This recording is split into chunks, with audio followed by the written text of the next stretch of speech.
कहानी 4 दोस्तों की जो 12th की परीक्षा के बाद में एक छोटी सी होटल में पार्टी करते हैं और ये डिसाइड करते हैं कि 40 साल बाद फिर यहीं मिलेंगे और 1 जनवरी को मिलेंगे और जो सबसे आखिरी में आएगा बिल उसी को देना है। जो वेटर था खड़ा खड़ा सारी बातें सुन रहा था, उसने कहा अगर मैं भी रहा यहीं पर 40 साल बाद तो आपकी पार्टी देखूंगा।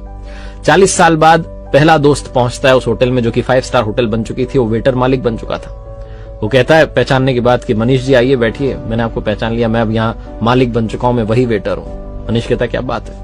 दूसरा दोस्त आता है संतोष, मनीष की बातचीत चलती है कि बिजनेस जो है ग्रो कर गया है, सब कुछ अच्छा चल रहा है, दोनों अपनी हैं। तीसरा भी आ जाता है, लेकिन चौथा प्रवीण नहीं आता है। वो जो सेठ है वो आकर के कहता है कि आप भोजन शुरू कीजिए, ऑर्डर कीजिए मेन्यू में से। प्रवीण सर ने कहा है आप मंगवा लीजिए, वो आ ही रहे हैं। डिनर शुरू कर देते हैं, डिनर कर भी लेते हैं। अब बिल देने की बारी आती है तो इन्हें लगता है चलो हम ही पे कर देते हैं। वो सेठ जो था भूला वो आकर के कहता है कि आपका पेमेंट हो चुका है, प्रवीण सर ने कर दिया। भारी मन से उठ करके जाने लगे कि चौथे दोस्त से मिलना नहीं हुआ।